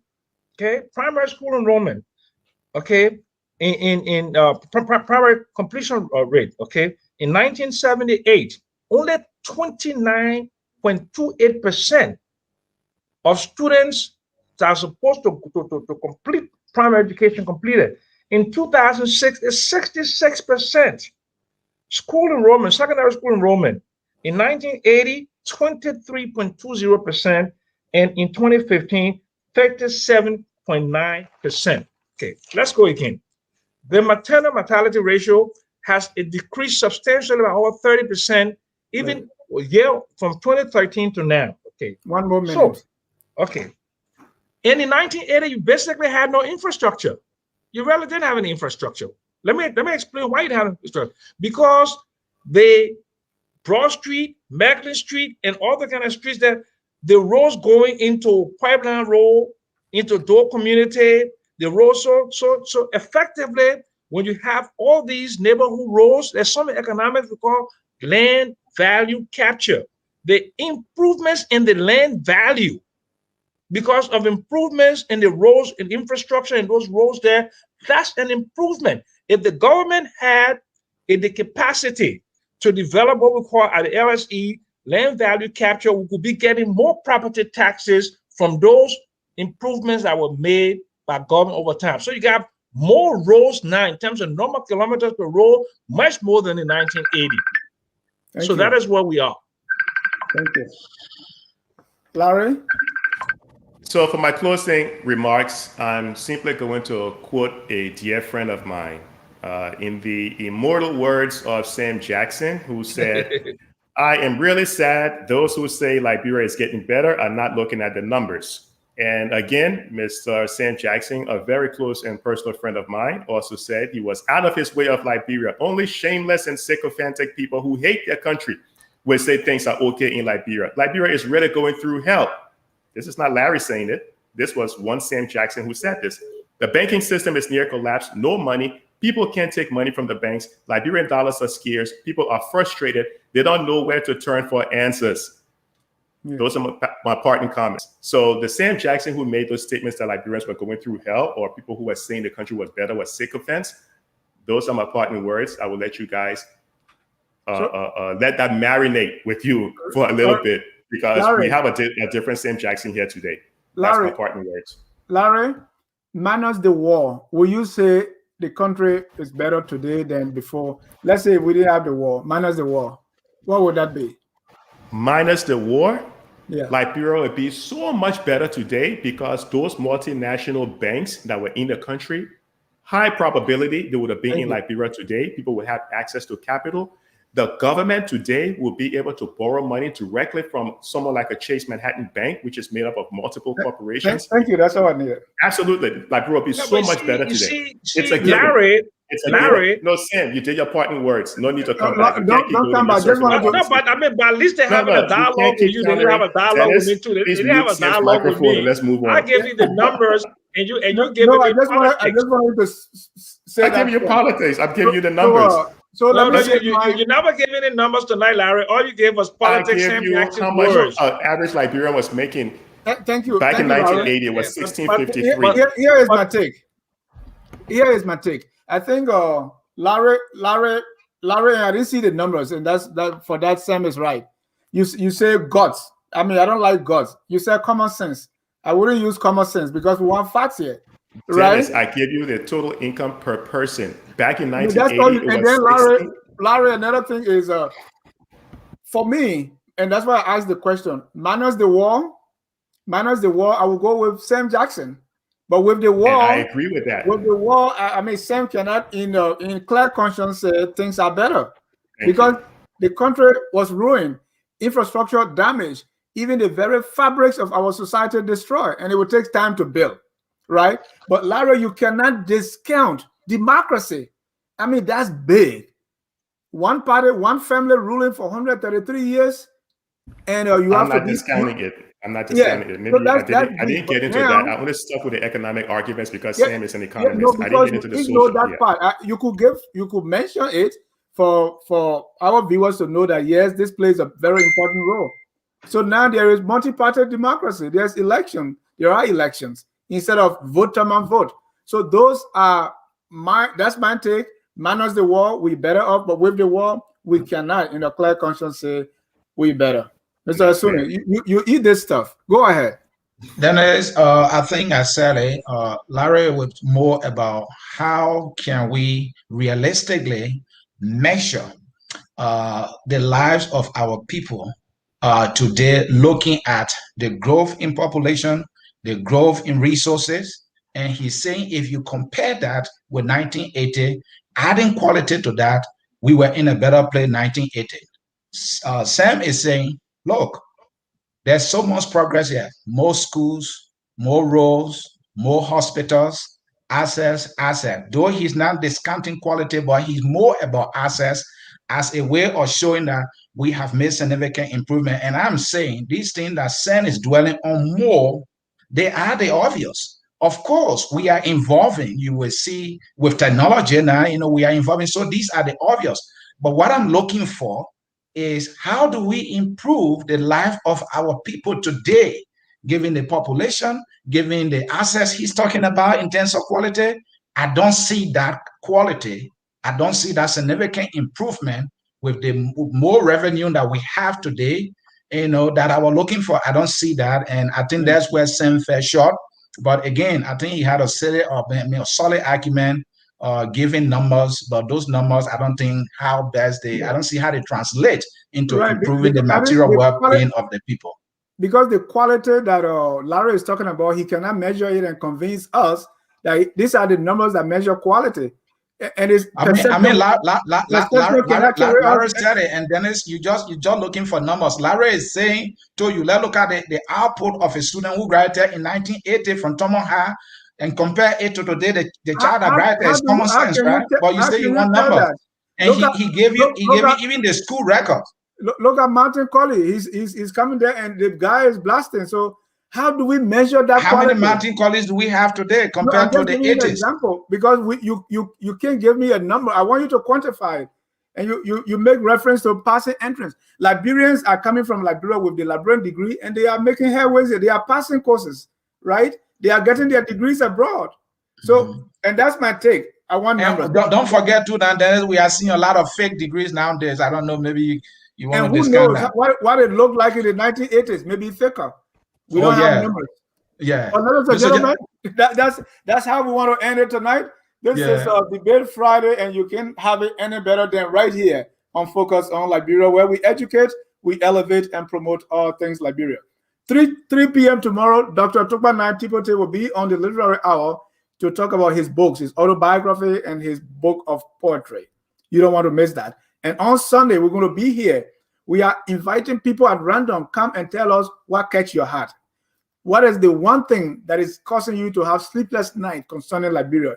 That's the show, What Catch Your Heart. The host is the guy who they call the well-rounded Dennis Jai, and you will love to be here.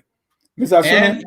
And you should be here. And gentlemen, we want to thank you so very much. We also want to tell our viewers, thank you. If you love what we do here and you want to contribute to it, the way to do it is easy. Always check our scrolling text. You'll get the direction as to how to do it. The song says we are all Liberians, irrespective of our political identity or how we feel on the issues. That song is closing out. Thank you, Larry, again, Jackson. Thank you. Enjoy your hotel. Thank you very much, Larry. I really appreciate you, Larry. I really do. And God bless you, my brother.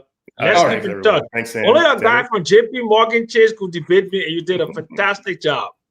Thank you, brother. Thank you very much. Yeah. We are. The guy worked for JP Morgan.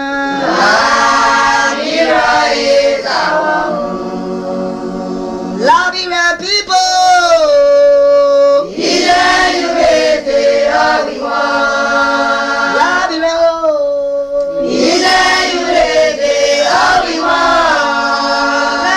Liberia.